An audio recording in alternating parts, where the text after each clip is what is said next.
Okay. Hello, everybody. Hi, welcome. Hello, hello, hola, hola a todos. Yay, muy bien. Ni hao. Ni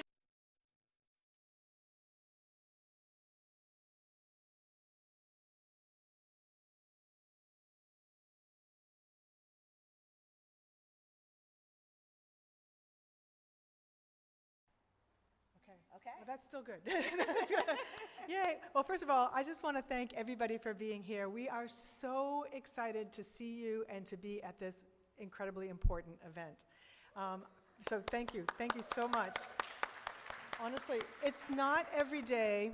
It's not every day, and it's even not every year, and sometimes not every 5 years, or not every 10 years, that a group of committed educators get together and create an organization that supports their work to build multilingual learners and bilingual education programs. And that is amazing.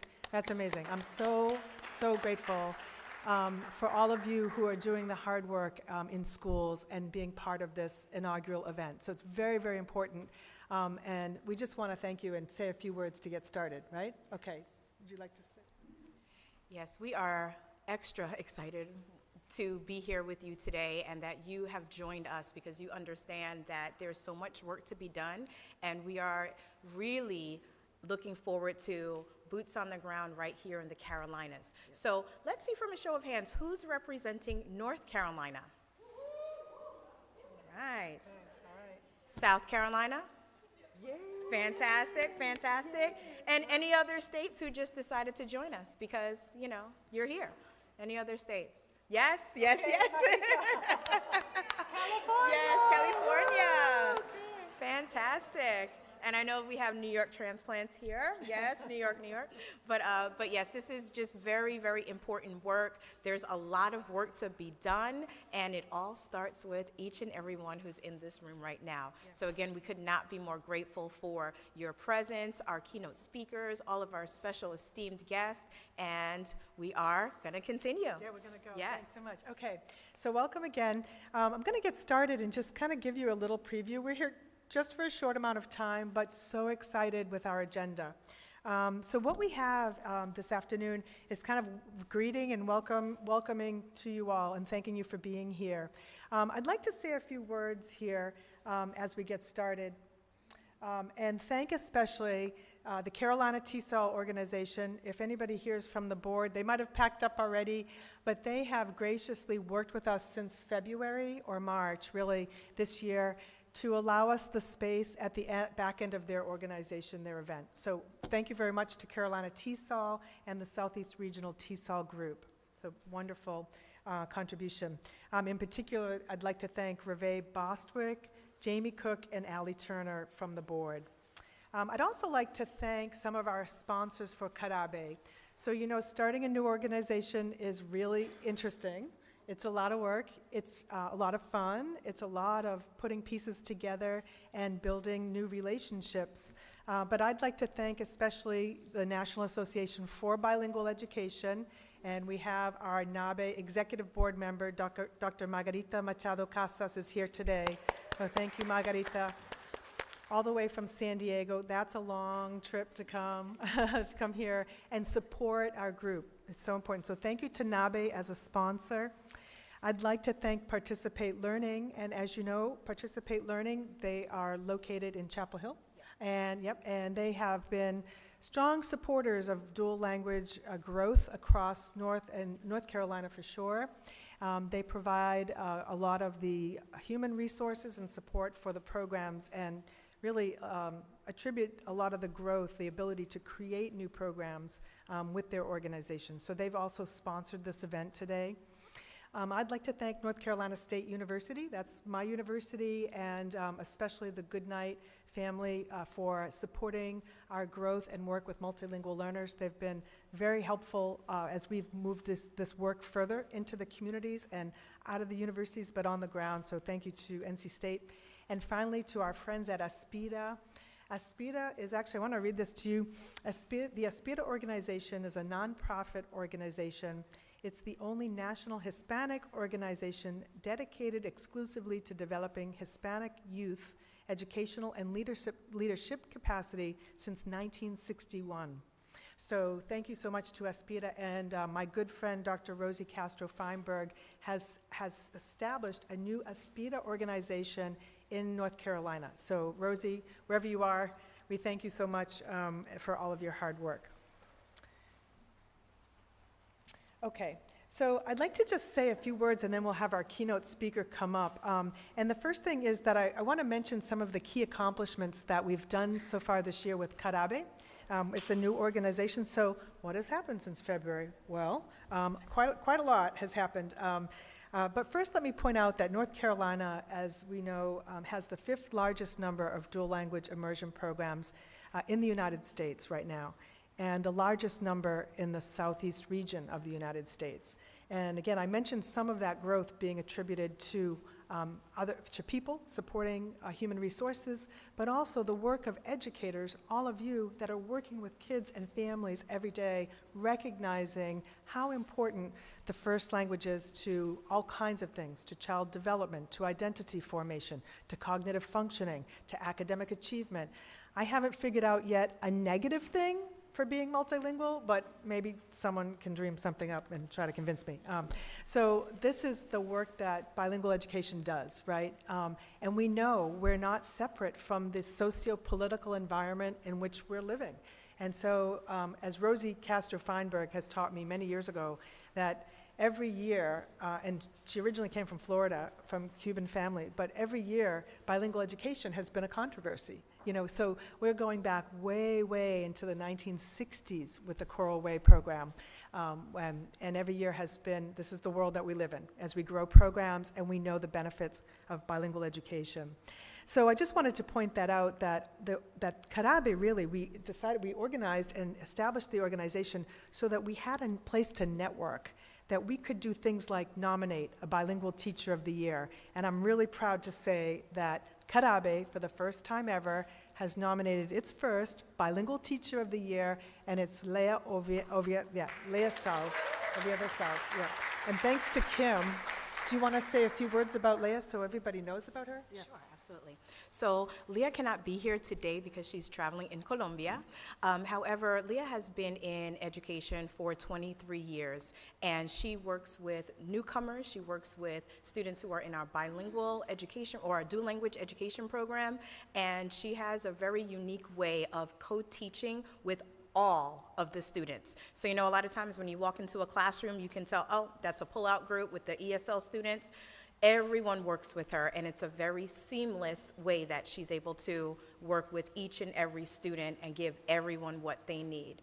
And she is very, very humble, and she says, I can't believe you're nominating me for this honor, but after all of the hard work that she has put in and her resume, everything is just outstanding, and could not be more honored to have the opportunity to nominate her for this award for the National Association for Bilingual Education. Yeah. Yes. So we're gonna keep our fingers crossed as we put her name forward. So this is a great accomplishment already for Carabe, to be part of the national conversation. And there are so many outstanding bilingual teachers in the Carolinas that please bring back to your school districts, to your network, to your schools, to your community organizations. Please bring this back, that we're now able to nominate Bilingual Teacher of the Year. I also want to point out that we're able to nominate a Bilingual Student of the Year at the national level. And so we don't have a name forward yet for that. I know that the deadline is coming up. But right, there's a student essay involved in that, and so please go to the NABE website. It's nabe.org, and you can get information on that. But message us so we can write a supporting letter to nominate the students and bilingual teachers that are so deserved. So many years of hard work that we're finally able to do that, and I'm really, really happy for that. So yes, so long time coming. Okay, so just a couple things. What were we able to do this year? We were able to establish bylaws with officers and membership committees. We're going to come back to the membership committee idea. We built a website. We established a bank account. We made professional connections and networks across 2 states. Thank you, both states, for being here. And we planned this inaugural event. What's coming forward is we're planning for a midwinter virtual event for bilingual educators, and would love your input. I'm hearing people say things like, we need more support on the use of technology in bilingual programs, or a couple of other things, co-teaching, for example. We're hearing things. So as you provide us with what you want to know more about, that's how we build a network in our expertise. So please be on the lookout for that coming up. All right. So finally, we have a lot of work to do, and we want to get families involved as well. I want to thank Jenna Gonzalez. She's not here today, but she designed our logos. We have 2 different logos, and you see them around today. Thank you, Jenna. And so we look forward to your direction for the future of this work. And so I'd like to just encourage you and invite you to stick around. We have we're going to raffle off some raffle off some items at this event at the end of our time together. And so you'll notice in your gift bag, there is a ticket. There's a red ticket in there. And so we will raffle off. We have a couple goodie things over here at the end. Yep. And I just wanted to add one more thing. We are super excited that we have this room full of educators, but what we also want to have a little different, or make a little bit different and even unique about Carabe, is we need families. So you're going to notice on the website that we have a special membership price for families. So please go back to your schools, talk to your families, sponsor a family for membership. We want families to have a voice. It is very important. The family engagement piece cannot be overlooked. We're always talking about data, right? We want to know, we want to see these scores going up, but they can't go up if we don't have the families involved. So whether you are in a dual language program in the city school, in a rural school, we need families to make this work. So. Oh, good, thank you. Okay, thank you. All right, so here we go. Great. We have an exciting afternoon here, and I'm first going to read a little bit and ask Dr. Margarita Machado Casas to say a few greeting words. Thank you so much. And let me just I have to tell them a little bit about you, because, well, when you meet superstar people, you're just like, oh, wow. Okay, no me diga. So Dr. Machado Casas is a full professor of dual language education and English learner education in the department at San Diego State University. She completed her doctorate degree at UNC Chapel Hill. So that's it. There's North Carolina power. And completed a prestigious postdoc fellowship at the Frank Potter Graham Research Institute at Duke University. She is well connected in North Carolina. Her research includes immigrant, transnational, indigenous, and bilingual, multilingual education and minority agency in the fields of education, literacy, assessment, and evaluation, which she's written a book about. I can't wait to get my hands on, community family engagement. Dr. Machado Casas is the editor of several prestigious journals, and I know that because we work together on one, right? Yes. We see each other, and edits the Critical Issues in Education Around the World book series with Peter Lang. Critical Issues in Education Around the World. Big stuff. She is the co-chair and creator of the National Bilingual Education Student Organization, and that Beso, muy bien, yep, which we'd like to start here. We're going to start here. We're like, we need a BESO student organization. And the largest bilingual student, the largest in the United States. And she was proudly born in Bluefields, Nicaragua. Muy bien. Okay, thank you. Gracias por venir. Okay. All right, buenos días. Buenos días. Otra vez. Oh, buenos días. Buenos días. If you support being bilingual and ready to mingle from Sunday to Domingo, being bilingual, multilingual, ready to mingle from Sunday to Domingo, give me a woohoo! On behalf of the National Association for Bilingual Education, I am thrilled, excited, honored to be here at the very first Carabe. Carajo, Carabe, I'm so excited that you started. This is wonderful. Carajo, Carabe, let's do this together, I know, right? And before I start, I want to acknowledge every single person that made this happen. Number one, Dr. Maria Cody, who's also a board member for NABE and represents the Carolinas, the southern region of the United States very well. That's why we're here, right? She has been loud and clear about the needs of the area, which is how we have to be, about your needs as educators in the area, and about how we, NABE, and the network, the national network that you have, because no están solos. We can't do this work alone. You're not alone. That's why I'm here. I'm representing the entire board, but also all of the different regions of the country that we represent, right? No estamos solos. You're not alone, right? We're here to hold each other's hand in this process. So I want Dr. Maria Cody to stand up. Let's give her a round of applause. Tatyana Kleyn, por favor. Kim Williams. And then anybody else who's part of the committee, si son estudiantes, if you're a doctoral student, get up, please. Come on. All of your students, anybody that was part of making this happen, if you're here, get up. Don't be shy. You know, the first thing, the hardest thing is to get things started, right? And then from there, it just goes on and on and on. And I was having a conversation with Maria earlier today about how important that is. And when we were in our board meeting, our national board meeting, she says, we're starting Carabe. And, you know, and I said, well, I'm coming, right? I'm coming because we all want to support, number one, Carabe want to support you. But for me, this is personal. I got my PhD here in North Carolina during a time where people didn't know what to do. From one year to another, it went from having 0 kids that were bilingual and ready to mingle and multilingual ready to mingle from Sunday to Domingo to having half a classroom sometimes. And I was one of 2 Latinas at Chapel Hill. And the reason why I came here was because I felt that with all of, you know, all that I did in California around bilingual education, that I was going to be the most of service here. What I didn't understand is how being here in the Carolinas, being in North Carolina, and working throughout the southern region changed my life. It made me look at the realities of, although I'm an immigrant, I came here at the age of 14, I came to California. Spanish is not my first language, not my second language, not my third language. I'm a Creole, I'm a Black Latina, I'm a Creole. Creole is my first language. Then I speak Garifuna. And so I come in with that perspective, but coming here, migrating at the age of 14 to California, to migrating here, North Carolina, in the South, waking up in the morning, having a noose hanging outside of my door because I went out to protest against the KKK, all of those things I understand deeply. And so when Maria mentioned, Dr. Cody mentioned during our meeting, we're starting this organization, dije yo, pues I gotta be there.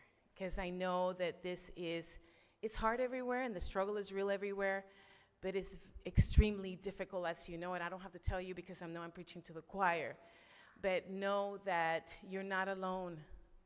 And this is only the beginning. The work has been happening in North Carolina for a long time. We're not a new diaspora that we've been here, you're gonna stay here, and you're changing the state, and it's about time that you are recognized for that work and also recognized for what you're doing for the country and for your kids, because today, especially after the pandemic, you can no longer afford not to speak more than one language. It's no longer, a luxury. It's a need. And for kids to be global in our families and for us to be globalized and have these global students, bilingual education, multilingual education is the way. No ifs or buts. It's not political. It is political, it's political. Everything is political. Around bilingual education, it's a political act. But we have to begin to change people's minds and the way they look at it, because we need this in order to, we're all shooting ourselves in the foot, right? By not being bilingual and ready to mingle from Sunday to Domingo, right? We run the risk of really, not having bilingual or multilingual education programs. We run the risk of losing culture, losing language, losing identity. And I was looking up stats in the United States. As you know, by the 3rd generation, if you don't maintain the language, it goes away. And I was looking at stats published by the Pew Hispanic Center, specifically around North Carolina, that in the last couple of years, the usage of Spanish, for example, went down from 78% to 68%. That's 10%. And I'll get you those stats and I'll send them to Maria. But what that tells me is that we are losing our greatest gift, the greatest, most amazing thing we have, because we know language is connected to identity, right?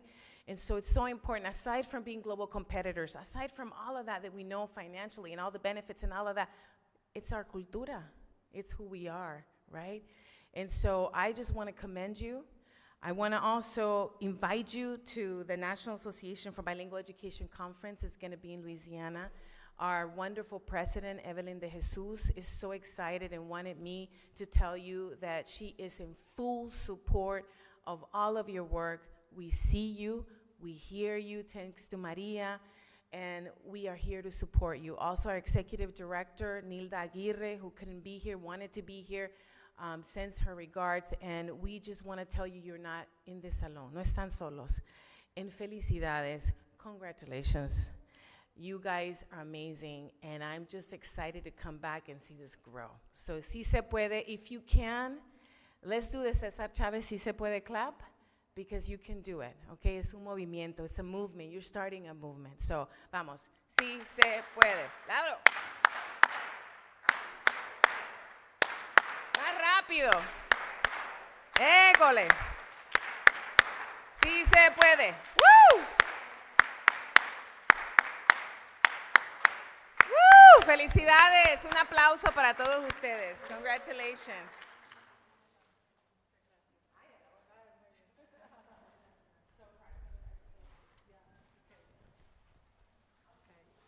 Thank you so much, Margarita. Wow. And tell Nilda, Evelyn, we're so grateful for the national group supporting us. So I'm really honored. This is a really important moment for me to be able to introduce to you our keynote speaker, so get excited.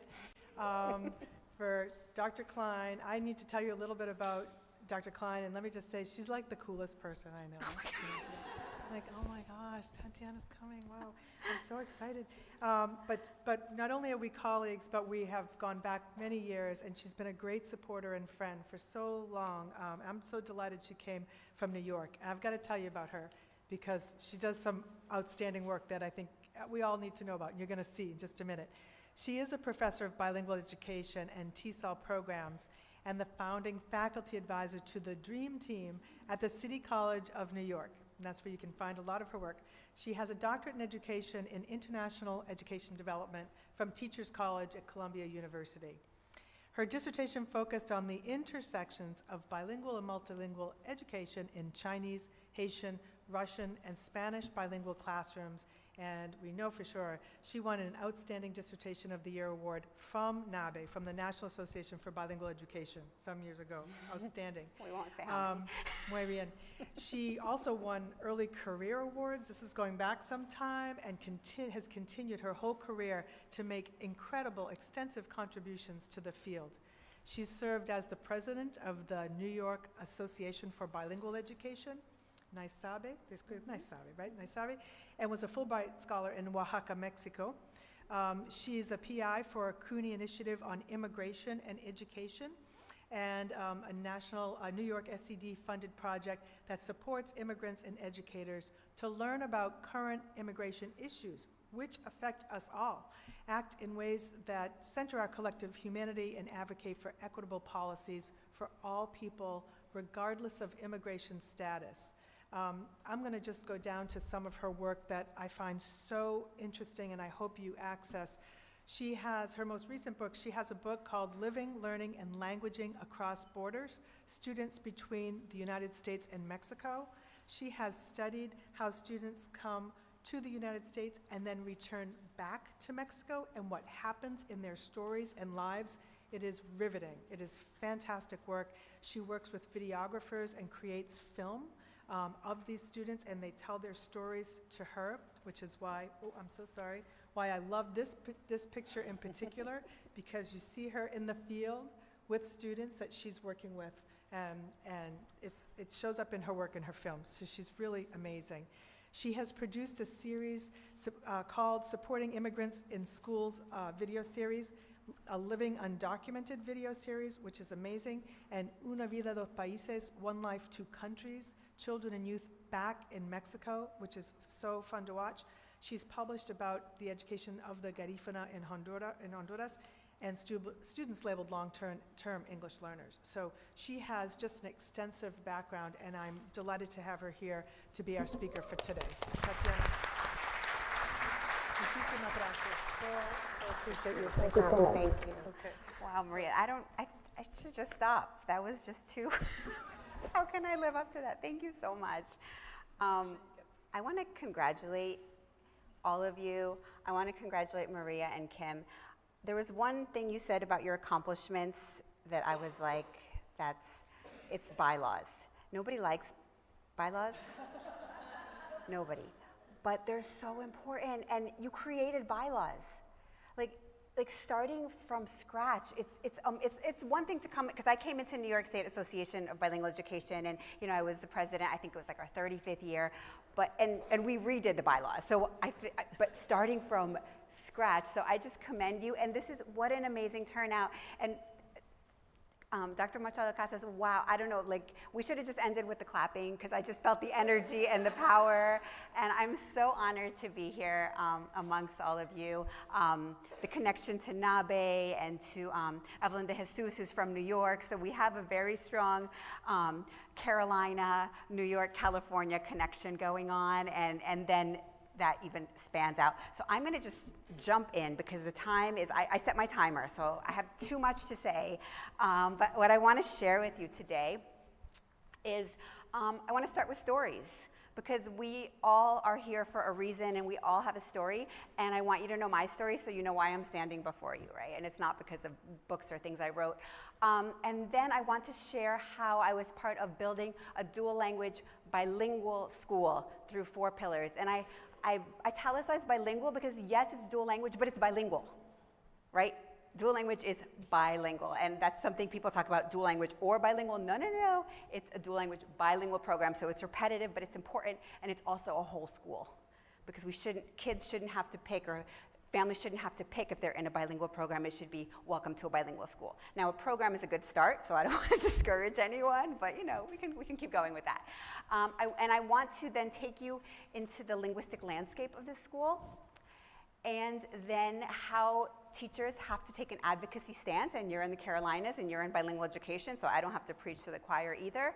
And then I want to show you a video about how an amazing teacher talks about really difficult issues with their students, because I can tell you this, but there's nothing like seeing it.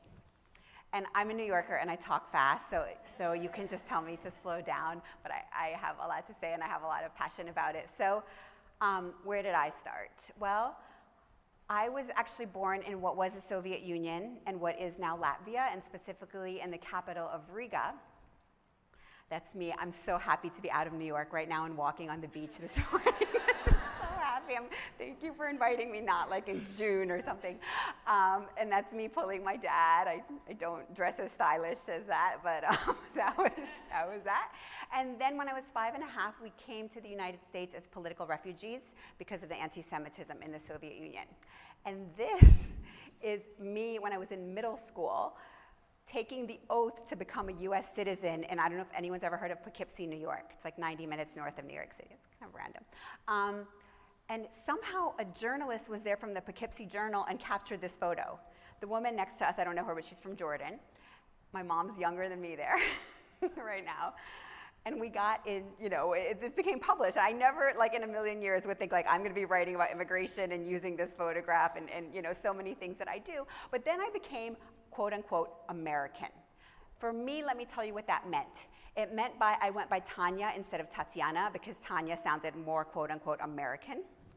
It meant I spoke English and not Russian, and I would just die if my mom would speak to me in Russian in a grocery store or something. And it meant I was in monolingual and not bilingual education. Now for me, as somebody who came here, like if you hear my parents speak, you're like, they're those people that, because the way they speak English, as soon as they open their mouth, somebody will say, where are you from? And it gets a little old fast, right? But nobody says that to me, right? And because I'm white, it was never an issue, so I could fit into this mold. But then I started thinking about, but that's so boring, right? Like, why do we all try to fit into the same mold? And some kids are able to, but other kids aren't, and they try so hard, and it takes up so much of their mental space instead of just being proud of who they are and sharing who they are and celebrating who they are and then building off of that. So that's kind of where I come to this work, right? Where I come to bilingual education, where I come to the work of immigration. And fast forward many, many, many years later, I am one of the co-founders of Dos Puentes Elementary School. Dos Puentes, and I'm here with Rebecca Madrigal. She was the New York Sabe Bilingual Teacher of the Year. We should actually nominate her for the big one, right? You're gonna see her at the very end, so remember Rebecca. Victoria Hunt, who's the principal, Consuelo Villegas, the parent coordinator, Alcira Jar. She started as the dance and science teacher, because when you start a school, you wear many hats. She's now the assistant principal, and myself. This was last year at the 10th anniversary of Dos Puentes, which is a public elementary school. So a little bit about this school. Those of you that know New York City, we're in the heart of Washington Heights. If you've seen the musical In the Heights, Dos Puentes is in the Heights. I will not sing because I cannot. And what's so cool about building a school is you get to come up with everything. So we came up with the name. And Dos Puentes, because it's in between two bridges, the George Washington Bridge and the Alexander Hamilton Bridge. It is, as seen in the Heights, it's a large, large, large Dominican community. There's more Mexicans coming into the community. And it was contentious because in New York City, you all have space. We have no space. So there was a school that was not doing well, and we got cohabitated with them. They didn't want us. So the community fought us, right? So it was like because we want to serve the community, but they're fighting us. So it was, it's come to a better place, but these things are complicated, right? So it cohabitates with another school. We came up with the logo, which the colors are primary colors for a primary school. We have like what represents the two bridges as well, right? And we also came up with the logo, was Puentes entre idiomas, culturas y mundos. And what we did was, the process, by the way, was very competitive. It was like you had to submit what the school was, what the philosophy was of the school, and so we came up with 4 pillars that we wanted to hold up the school. Oh, by the way, something else about the name is that the name is bilingual, right? The name is bilingual. So the 4 pillars are bilingüismo, biculturalidad y multiculturalismo. Las familias son partners, leaders, and advocates. Investigaciones and hands-on learning. Partnerships with universities, organizations, y la comunidad. Let me take you through each one. Bilingüismo, biliteracidad, y multiculturalismo. You might say it's all in Spanish. How are you going to fight the power of English? More Spanish. So what we do is we work to support all students to become bilingual and biliterate in Spanish and English. It's a great start. It's not enough, right? We build students' multicultural understandings. One of the nice things about Dos Puentes is that we're a very diverse school. If you go to New York City, we're known as being so diverse, but if you really go into different neighborhoods, it's very segregated. The most segregated community in the United States is the Bronx. So we do have some diversity that allows students to not only learn about different people theoretically, right, through literature or through movies, but face to face. And also, within that, develop a sense of critical consciousness, which I'll talk a little bit more about later, right? It's not just like, oh, yay, heroes, holidays, food, Of course we do that, because who doesn't like some good food, right? But you got to go beyond that. Las familias son partners, leaders, and advocates. So first, we form and maintain, sorry, I should have cut that ing, strong homeschool partnerships to support children's academic and socio-emotional development. And we do that starting in kindergarten by visiting every child's home. And at least 2 staff members go. They bring a t-shirt from the school, they bring a book, they get to know the family. At first, people thought it was a little bit weird, why are you coming into our homes? But word gets out, and it becomes normalized. Then, the first day they come to the school, they already know 2 adults in the school. So we do that for every kindergarten family, and we also do it for every new student that comes into the school, whatever grade they come into. Creating structures, we create structures to center familias within the school community. So there's Family Fridays. Once a month, every classroom does an activity or something where all the families are invited to participate. Sometimes it's just observed, but often they're working together. And if your family, aunt, abuela, your mom can't come, that's okay because it's still a class, it's a project, right? It's something larger than just you and a family member. And then because the school is diverse, which brings opportunities but also challenges, right? Just putting people in a room together doesn't make everything wonderful. We ensure minoritized immigrants and or Spanish and indigenous speakers are seen and heard. So the photograph you see is a group that Consuelo, the parent coordinator, started. It's called the Rincón Hispano. It is a group for families where you're only allowed to come if you do not speak English. English speakers are not allowed in this group. And this is a group where she builds leadership within this community of families with the idea that they go and take on leadership roles in the school, even if they don't speak English yet. I mean, everyone speaks some English, right? But very interesting, right? A very interesting approach. Then investigaciones and hands-on learning. So students learn through 2 languages by asking questions, researching, interacting with content, and creating products that demonstrate understanding. So they learn by doing. And that's how language learning happens. It doesn't happen by just sitting there and being silent, but by interacting. So if you walk into a K1 classroom, you'll see centers, you'll see a kitchen center, you'll see the barber shop, you'll see all these things, and you'll see like these kids being doctors and all these amazing things, and that's how they learn language. There's also inquiry and project-based science and social studies units to provide students authentic experiences. They also have animals in the school. There's 2 bunnies, Sol y Sombra, and they run around the hallways. They have free roam. They have more freedom than these students sometimes. And but they're also socio-emotional support animals for these kids in some ways. They also fight who gets to take them home over the weekend. It's really amazing. And then finally, partnerships with universities, organizations, y la comunidad, right? So the schools do not exist in isolation, and schools can't do everything. So you have to find your people, you have to find your partners, and schools can benefit from them, but they also contribute to these organizations in the community and beyond. So it's a reciprocal relationship. It's not just like you help us, but how can we help you understand the community and understand their needs and their realities? So there's also deep partnerships with local universities, right, to support bringing in bilingual teachers, growing bilingual teachers, supporting the field. By taking bilingual student teachers, you're supporting the field to grow, whether these teachers end up in your school or not. But we also have, at City College, Dos Puentes teachers who are also adjunct instructors, right, and cooperating teachers. So it's, again, reciprocity.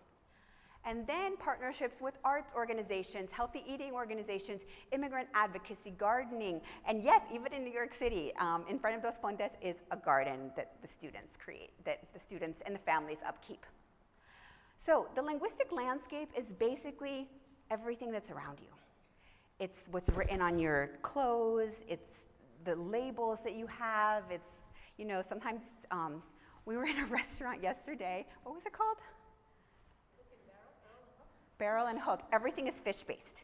Everything, and the signs for the bathrooms were like a mermaid for the woman and something else for the man. But that's the linguistic landscape, right? It's everything you see. So I worked on this study to look at the linguistic landscape of this school, and I want to show you a little bit about that. So the study in the school is Dos Puentes, right? So what we looked at was, what does a linguistic landscape of a bilingual school look like, right? How is the culture and identity of bilingual school articulated through its linguistic landscape? So am I walking into a bilingual school and all I see is English? That's a problem, right? So we kind of looked at that. And what messages does the bilingual school's linguistic landscape send, and how are these messages interpreted? And here's the cool part, by second graders.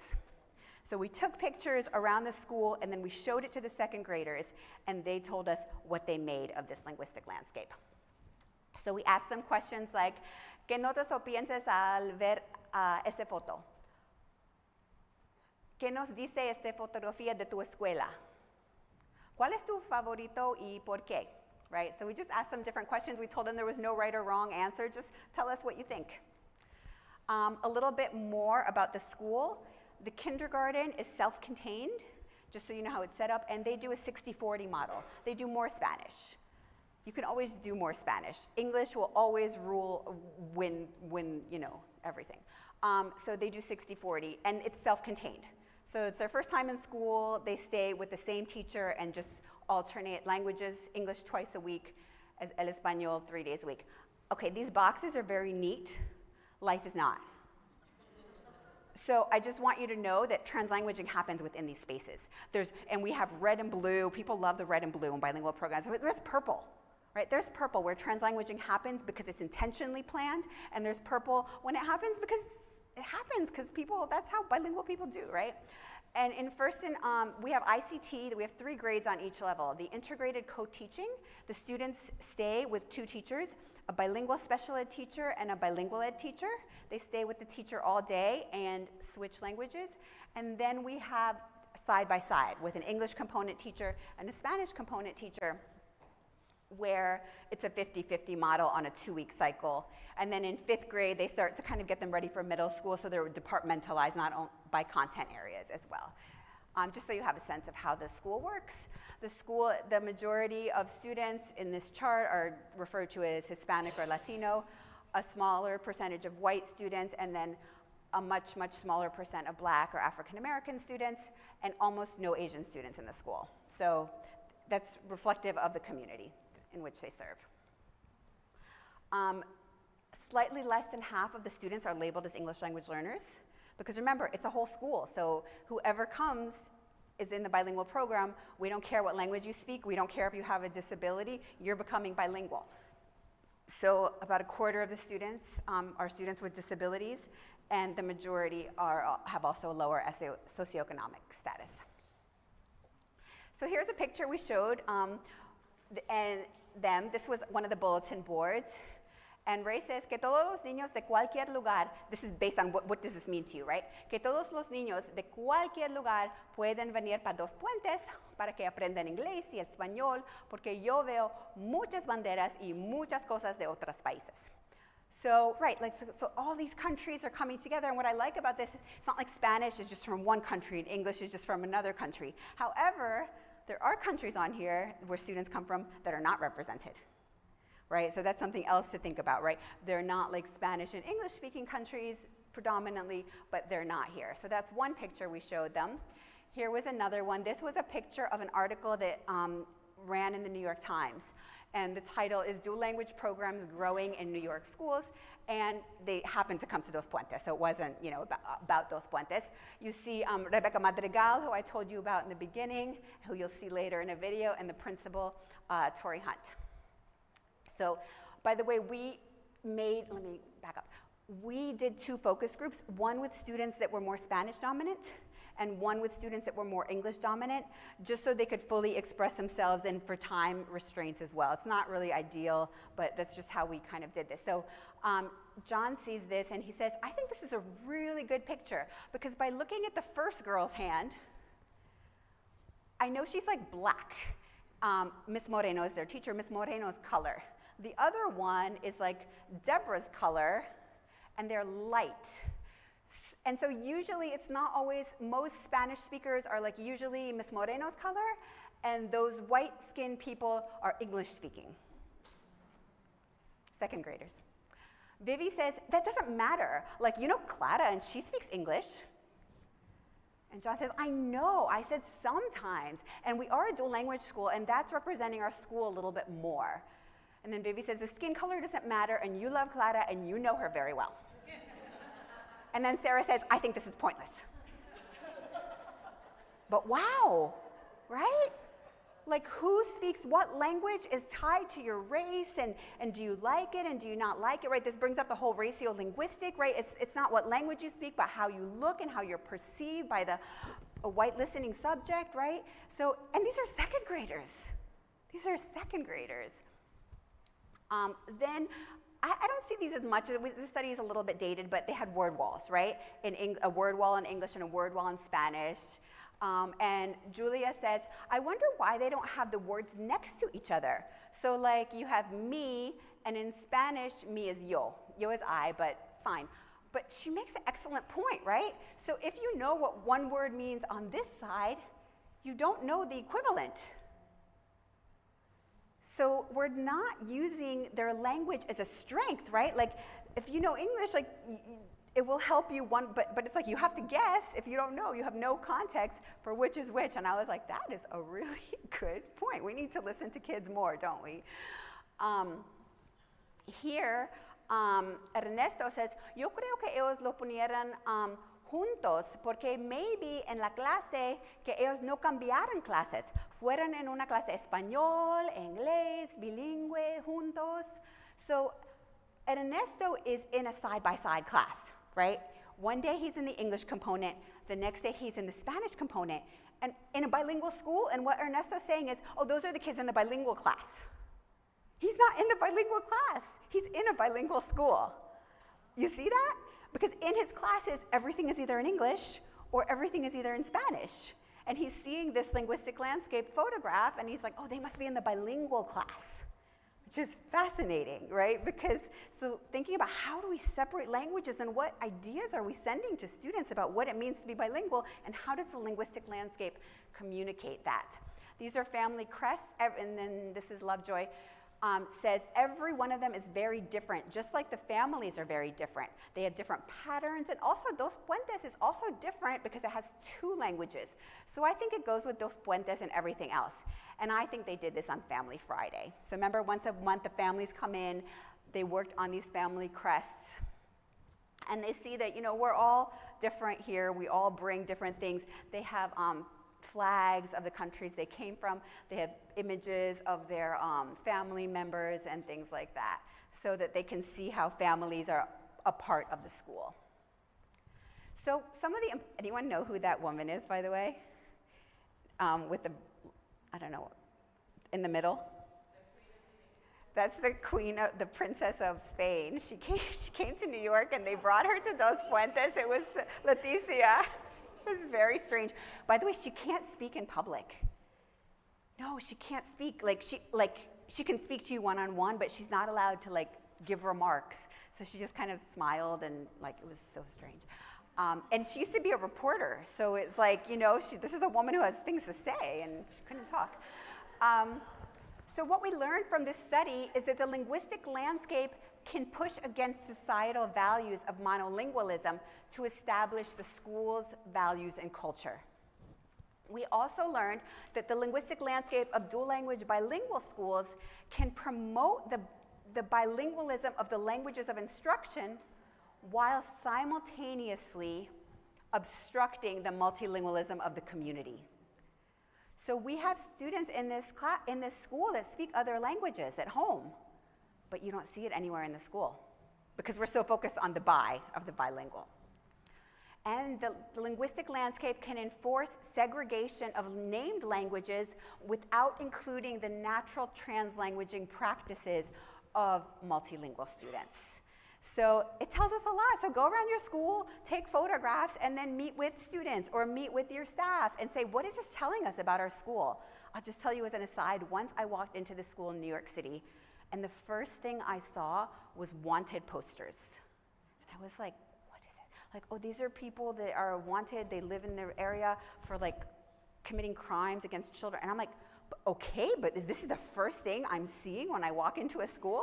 So I hope none of you have that. but it's important to look and see what are the messages that our linguistic landscape is sending. So now I want to tell you a little about how we have to take an advocacy stance, right? We talked about this already. You all are in a difficult place, but you're doing it. But the fight continues, right? So I want to do a read aloud from a book that came out recently, Critical Consciousness in Dual Language Bilingual Education, where myself and my colleague, Dina Lopez, wrote a piece. And I'm going to, I forgot the book, so I had to go yesterday to the front desk and ask them to print out some of the pages. So I'm just going to do a read aloud, because who doesn't really like a read aloud, right? Let me see, how am I doing on time? Oh, I'm good. I've been speaking really fast.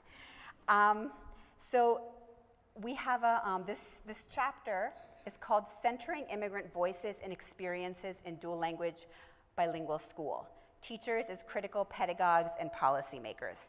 So we have a pseudonym that we use. It's Entre Mundos. I'm not going to tell you what school it is, but probably you can figure it out. Okay, this is being recorded, right? I'm gonna go to academia jail. Entre Mundos is a public elementary school in New York City. The school is housed in a bustling neighborhood that is full of bodegas, street vendors selling treats that range from empanadas to tamales de mole y pollo to fresh-cut mangoes, and stores whose wares spill over into the sidewalks. The aromatic smells of the delicious foods and fruits intermingle with the pungent exhaust trailing behind city cabs and buses. The neighborhood moves to the beat of reggaeton, cumbia, and bachata that's played on the streets and escapes open apartment windows, the sounds of dominoes being slammed onto folding tables, and businesses proudly displaying flags from Mexico, the Dominican Republic, and Puerto Rico.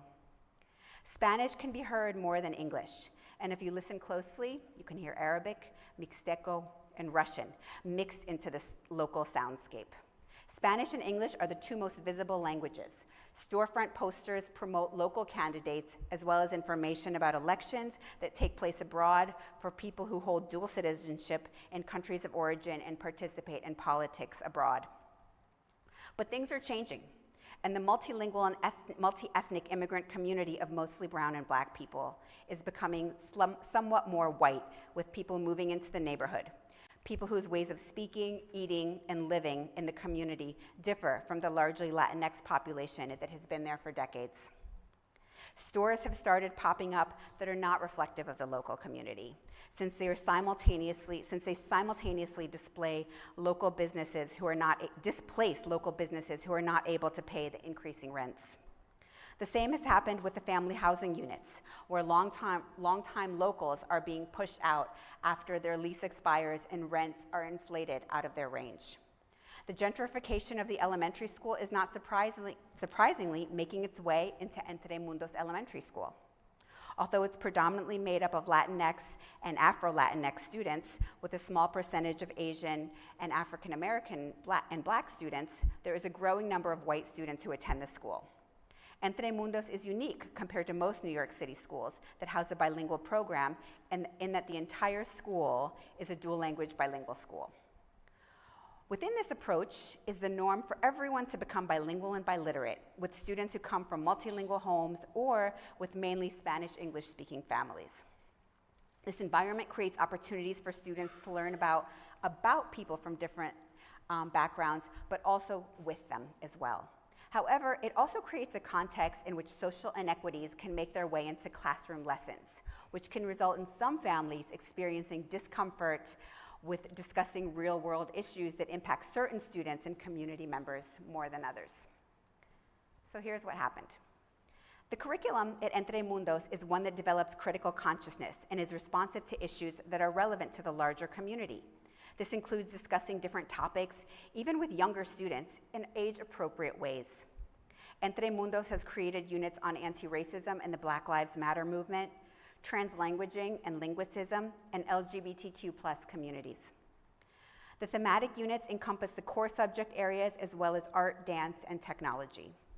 During the Trump administration, the teachers knew that they needed to address immigration issues with their students. Some students and their families were living the consequences of the anti-immigration policies, while others were hearing about them on the news. Unclear as to why such things could be happening. Responding to the national context, local experiences, and questions from the students, the first grade teacher team came together to plan a unit on current immigration issues. The unit centered the stories of immigrant families who were in the US from different parts of the world. The class read about undocumented, mixed status, and refugee families. They tracked the journeys of people in books on a large map in their classroom and identified the languages they spoke to. They listed the different reasons people came to the US and discussed the difficult journey they made to arrive in a new land via land, water, and air. They talked about treatment immigrants received when they looked and sounded different from others, and how policies or rules on immigrants' belonging didn't always seem fair, and sometimes seemed wrong. Some even shared about the migration experiences they or their families had lived through, whereas others didn't feel comfortable to share and weren't forced to do so. One of the stories they read to first graders by Mix B. Mix is an honorific used by somebody that doesn't identify as male or female, right? It's non-gender specific. Mix B read Mama's Nightingale, a story of immigration and separation by Edwidge Danticat. It is about a mixed-status Haitian family in the U.S. The mother did not have papers and was detained at her job and sent to an immigrant detention center. Her younger daughter, Saya, became distraught about her mother being taken away and held in a prison-like setting. Saya and her father were able to visit weekly. They wrote letters to push for her mother's release and freedom. As Mix B read the book, they paused to ask questions, but also allowed students to share their own connections. One child shared that they had a very similar experience with their father, who was taken away by the very quote-unquote immigrant police because they weren't allowed to be in the US. They shared how hard that was, how it made them very sad, and how they missed their father. They also shared how angry it made them that other students, how angry it made them that their father was being treated so badly in a place where he lived and worked. Other students who hadn't lived a similar experience shared empathy for Saya and their classmates in similar situations because their parents do so much to take care of them, play with them, and love them every day. Mix B had students think about why the rules allow some people to belong while punishing others in the same communities who are also living their lives. The next morning, when Mix B, a US-born, mixed-race, Latinx, and white teacher, was picking up their class at the courtyard to start the day, a parent asked to speak with them privately. They were able to have their paraprofessional take the class up to the classroom, where they engaged in a brief conversation with the mother, who shared that her daughter was very upset about the story the class had read the day before. Her child came home afraid that her mother would be taken away. As a result, she demanded that books that address difficult topics such as family separation and immigration detention not be read to first graders. She didn't want her daughter exposed to such topics and would escalate the concern if Mix B did not agree with her request. Mix B reflected on the background of this parent, a white middle-class woman who was born in the US.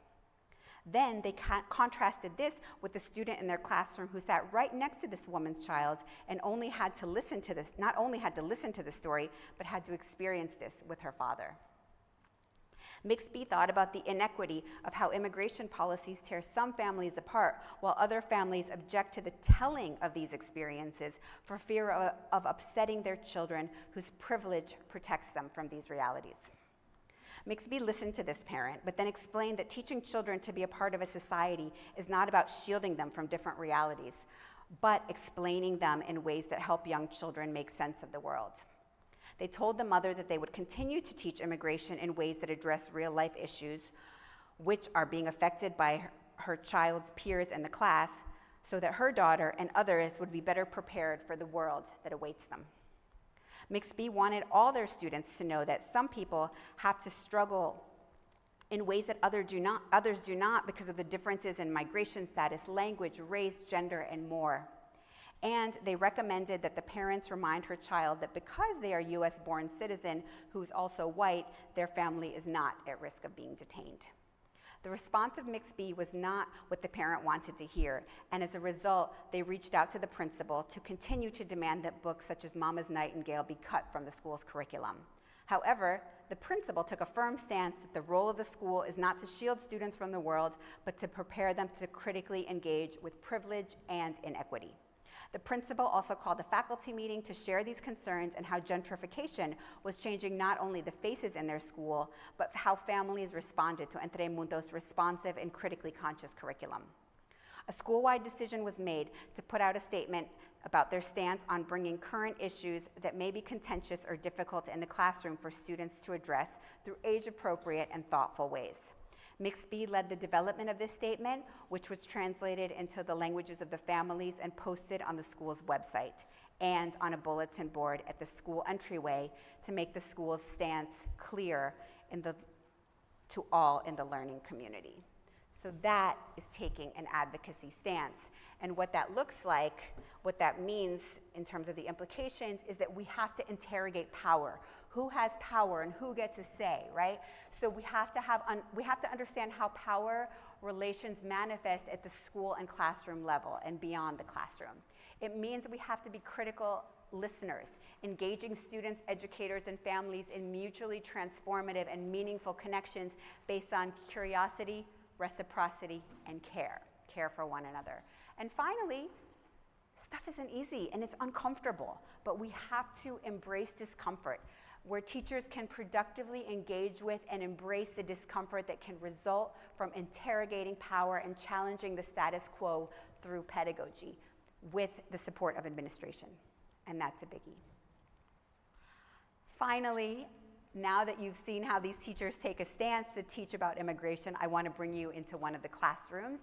And I'm going to do this. Maria briefly mentioned that I am the principal investigator for the CUNY Initiative on Immigration and Education, where we learn, act, and advocate around immigration and education.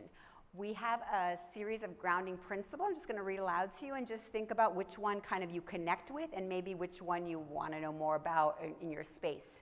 First, Black immigrant lives matter. The immigrant experience is complicated. No one is illegal on stolen land. Migration can be traumatic. We are not all immigrants. Xenophobia is systemic. The immigrant experience exists beyond the Latinx narrative. Teaching through translanguaging is central. Immigrants and students labeled as English language learners are not interchangeable. And finally, we need to shift from ally to accomplice. So at CUNY, these are the grounding principles that we stand on for the work that we do. And what we've done is we have so many resources, and I hope you go and check out our website. But what I want to show you is I want to take you into Rebecca Madrigal's classroom, where she will teach about immigration and education with a class of first and second graders. So let me pull this up.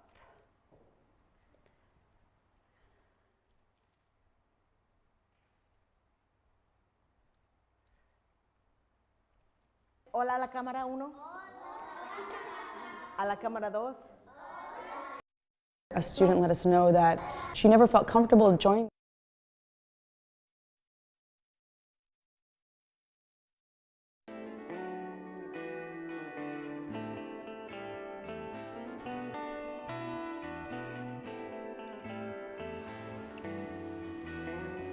Buenos días. ¿Cómo están, chicos? Bien. Un poquito cansado, yo sé. So I decided to read the book El Muro. El Muro stands for the wall. And I think it was very relevant to the current events in a fiction way. Los habitantes de la nueva casa son los Blanc. La familia Blanc son papá Blanc, mamá Blanc, David Blanc y el perro Blanco. La familia Blin mira con mucha atención. Mira, qué raros son, dice papá Blink. Papá Blink no se siente muy seguro. Decide entonces construir un muro entre las dos casas. Can you tell me why you teach about current immigration issues to your students? It's part of the life. It's not something that we want to hide or that we don't feel comfortable talking about. They have trust in their teachers, in the classroom, and they feel open to speak about those conversations. Especially in first grade, our topic is family and community. Piensa, así estaremos más tranquilos. Son tan diferentes de nosotros. They haven't even tried to be friends with them. Di un poco más sobre eso, Felix. They don't even know each other. They don't even know if they like each other. Y consiguieron un muro, ¿verdad? And they're smart enough to build a ladder. Boys and girls, so what is the message in this book for us? Cuando tú le ves a alguien y no le has decidido hola, no inmediatamente haces cosas que ni sabes si son necesarias. Porque cuando Génesis primero vino, yo no me sentí tan tan seguro, pero ahora soy amigas con ella. They see the newspapers, they see the TV, they hear the parents talking about those events. Estamos levantando un muro para que las familias no pasen, ¿verdad?, a los Estados Unidos. ¿Qué podemos hablar sobre eso? Maybe el presidente no quiere ver como personas cruzando porque él piensa que ellos son mucho más diferentes que nosotros y él no quiere ver a esas personas solo si cruzan en avión, pero en realidad no es nada, solo son humanos como él es. Como somos todos nosotros. Solo es que ellos saben inglés y los que cruzan el muro son españoles. Hablan español. Something that I like to do is use or choose authentic literature to support those conversations. And for the children to see themselves, wow, I'm not the only one in this position. ¿Alguien puede pensar en su propia familia? ¿Por qué su familia vino aquí? Because in Russia, like, money costs for a lot, and in New York, the money costs a little less than Russia, a little. My mom lived in Ecuador, then she came over here, then she found my dad, and then she decided to stay here to have a better life with my dad. You shared a little bit about your family came here as well from Mexico, but you didn't state any of your beliefs. How do you kind of separate that, and what do you do? It's important for the children to know where I am from and they feel proud. So I want them to feel the same way about their country. A way that they can do is through literature. Right here we have Marisol McDonald's and the Clash Bash. This is about a Peruvian child. Her birthday wish is for her abuelita to come to her birthday, but the abuelita doesn't have papers. Mama's Nightingale is a Haitian story about a mom who is already in a detention center.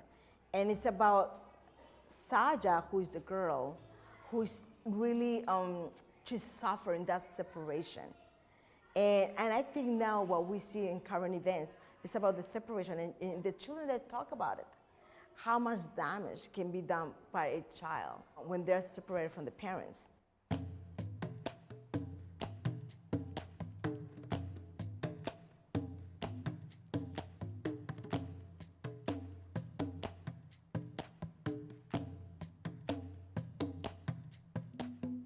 When the children, they come and they enter Dos Puentes, we commit to make a home visit to a new student coming. This way we have a little window, like what are the needs that they have or what are the strengths of the family. Sometimes we know like undocumented immigrants are a little scared to come to school. So how do you feel like this home visits impact families who may be undocumented? Right. I think at the beginning when we were doing it, it was like, why are you coming to our home? But I think we have established ourselves in the community. I'm immigrant, undocumented immigrant. I overstay my visa, and I have 2 children born in New York. One is 8 and 5, and they are very happy children. They enjoy school. They're very active. They're bilingual. Something is very important for me and my wife, and I'm the only undocumented immigrant in the family. They will come and leave their children in the school. It will take them a long time to leave that gate, to leave that door, because we didn't know that maybe that was the last time they would see the children. How does the school support your immigrant families, especially those which may be undocumented? You don't know, you know some, you don't know others. So the first thing that we did was to bring experts and to speak to the parents. The PA is the Parent Association. The PA was very active, and they brought immigration organizations to speak to the parents. I went to those events to show that we're in solidarity with them. It was a very surprise for me, and after the election in November on Size Them, we find flyers on the backpack for my kids. No, it was amazing to find out it's not only for Latinos, it was sent to everyone, and it was supportive for us, for everybody, because it provides a list of services the district can help us. So what's it like to be an undocumented immigrant to school-going children in the United States, especially when everything is becoming more and more anti-immigrant? It's very sad. It's like driving a car is going to run out of gas. But seeing my children and their love kind of recharge me, keep going.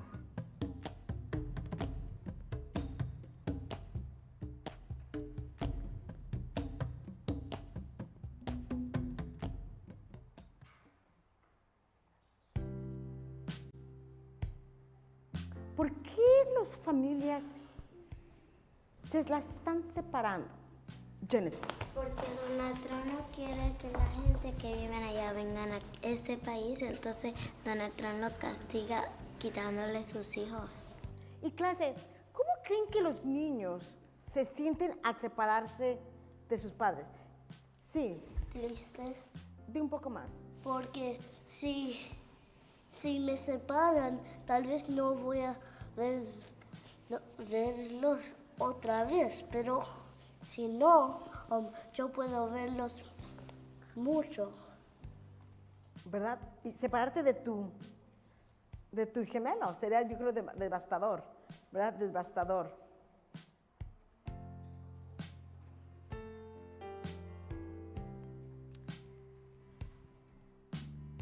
You see, we're very diverse. We have children from Brazil, Chile, Ecuador, United States, Guatemala, Honduras. Stop there. So this is one of a number of videos that we have on the website. Where is screen share? Okay. And not only do we have these videos, but what we've done is we've created modules and a resource guide to go with the videos to continue the conversation with faculty for key immigration issues, Becky, immigration in elementary schools, secondary schools, and then refugees and immigrants in schools. So we've tried to make these accessible so you can say, okay, I have a PD today, I can use this, and the video is a starting point, but it shouldn't be an ending point, right? We also have 2 new modules coming out. One is on translanguaging and the intersection of immigration, and one is on trauma-informed practice based on what we're seeing. So we're actually doing a webinar next week on Thursday, so you're invited to join us. We have the one and only Ofelia Garcia who will be speaking about translanguaging, Canle, about trans trauma, and Maite Sanchez and Ashley Buson Rodriguez, who authored the modules. So you can register, it's free. We're very excited to launch those and place them on our website. And then I don't even know if I'm allowed to be showing you this, but I'm just so excited that I'm going to. So I don't know, I'm not a big rule follower. So what I'm so excited to share is that myself and the 2 editors worked with the teachers and families in this school to edit a book called Lessons from a Dual Language Bilingual School, Celebrando una década de Dos Puentes Elementary.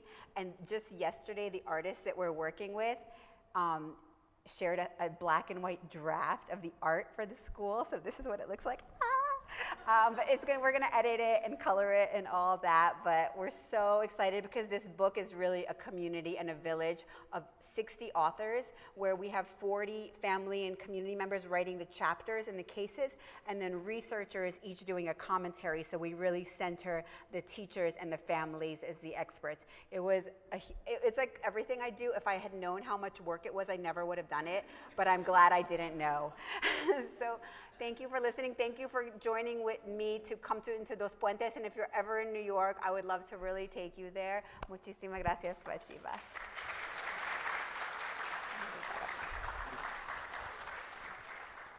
And I didn't really go over my time either. No, we were just here celebrating. So, oh my gosh. Okay, so can we like get signed copies of the book? Yeah, I mean, I don't even know when it's going to come out because we're still waiting on proofs and all of that. You know, these things take like it's going to be like celebrando dos décadas by the time this thing comes out. Like that's how academia works. It's like everything becomes ancient history by the time it's published. But it's really poco true. a poco. It's really true. Well, I'd invite you, please, I wonder if there are audience questions. Oh, Could I just ask? we have time? Yeah. We have a few minutes. I don't know. There's so much to dig into here. I know. With what teachers are doing and the building of programs and the structure of the dual language program. By the time they get to the upper grades, it's interesting. The children are seeing the language separation, but they're not separating language. So they have these different ideas about dual language. We were talking about that. How wow, that was that was really interesting too.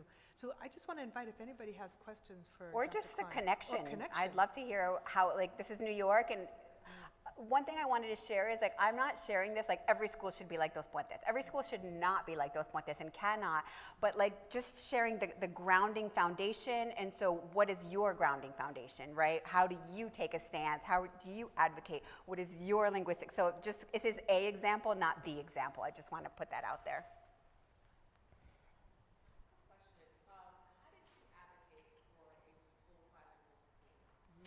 It was so when we submitted the school plan, that was our plan from the beginning. Because what we've seen, and we were talking about this earlier, when there's a bilingual strand within a school, there's usually one of two things that happens. One, it becomes like the remedial strand, or it becomes an enrichment strand. And like only certain, if the families can't get their kids into that program, they'll just go to a private school, right? So it's either or, so that way you just break that whole thing down and everyone's becoming bilingual, and that was how we did it.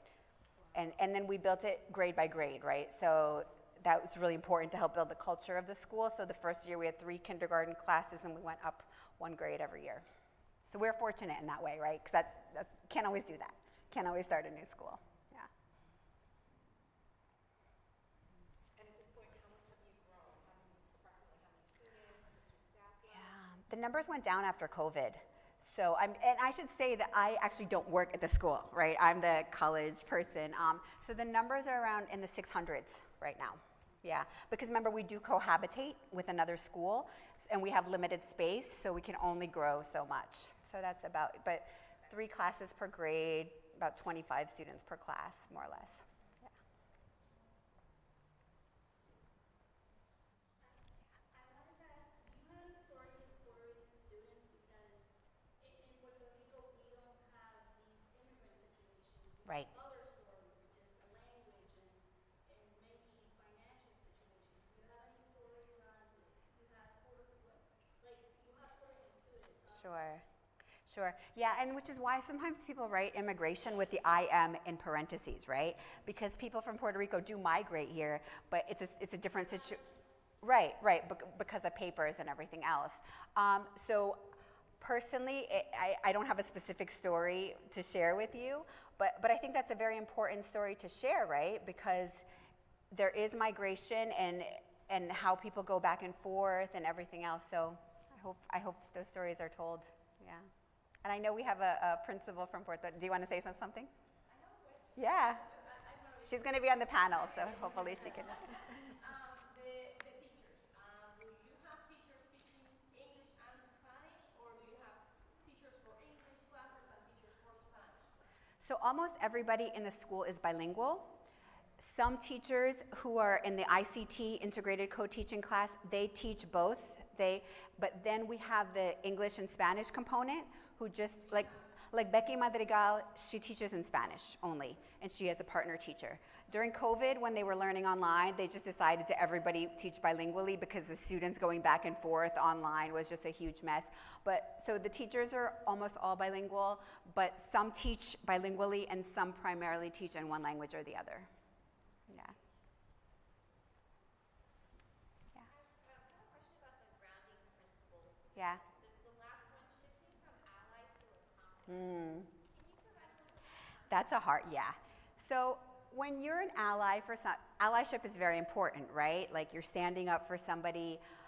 When you're an accomplice, and you're standing up for them to get what they need, right? But when you're an accomplice, you're working to change the system. So something that I often think about is when we were scared about ICE was going to come on campus, they were like, will you put your body in the way, right? Like, what will you do that somebody who might be undocumented, for example, that you will risk for them?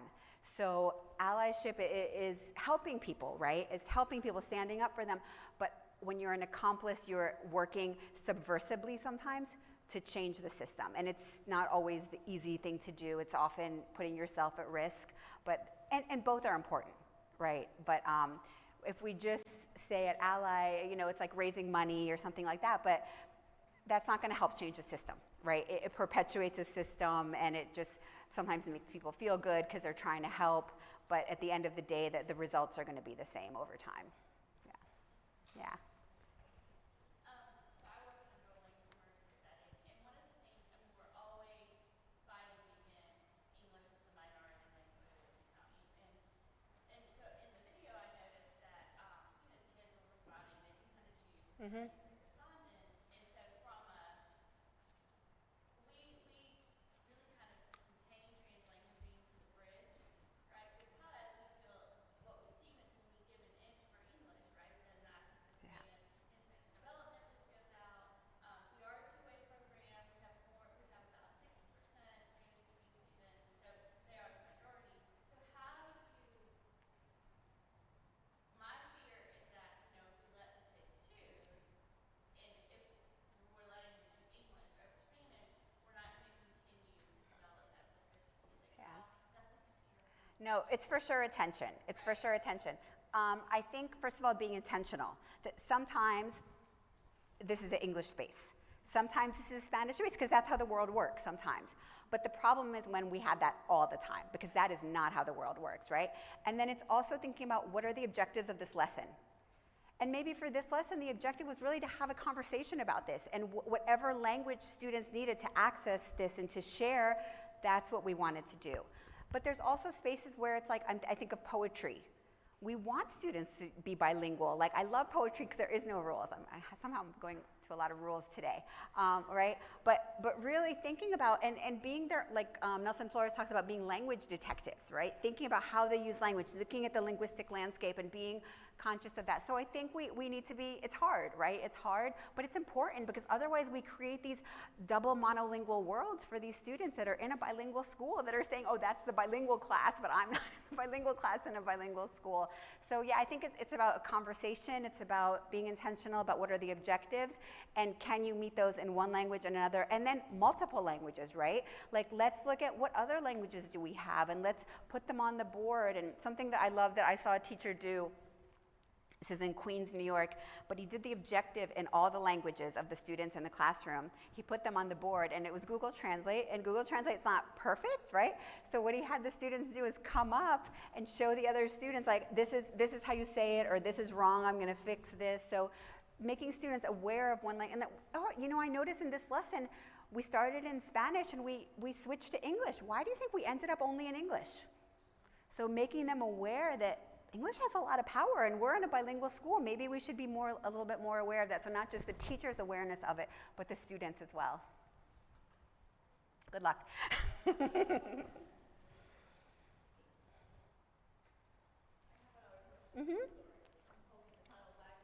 No.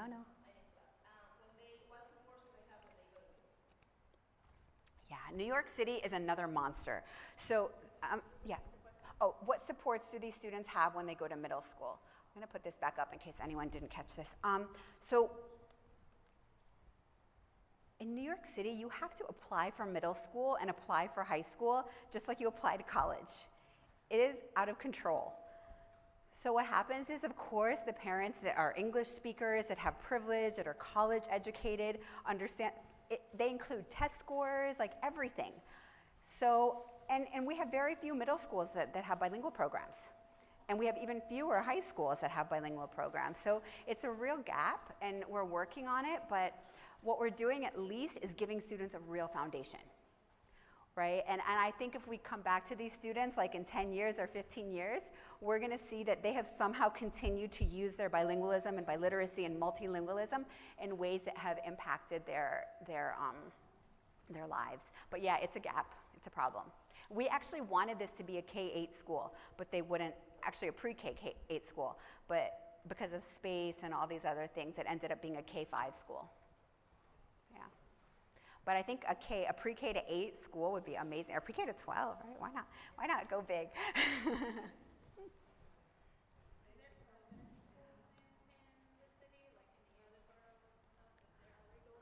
Oh yeah, we do have dual language bilingual programs in elementary, middle, actually preschool, elementary, middle, and high school. But the largest group are at the elementary level, and then it just gets smaller and smaller. But we definitely do have them, yeah. And we have also what's called the Internationals Networks for Public Schools. I know you have one in California. Is it 1 or 2 now? I think it's 2. Yeah, where they are not bilingual schools, but they're schools for newcomer immigrant students where they do a lot of translanguaging. Some of them actually are bilingual depending on the communities that they're in.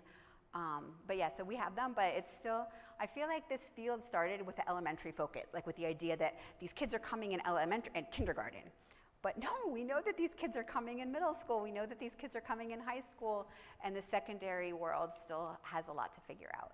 I feel like we're doing good in New York in these specialized schools, but when these kids are not in the specialized schools, they often fall through the cracks.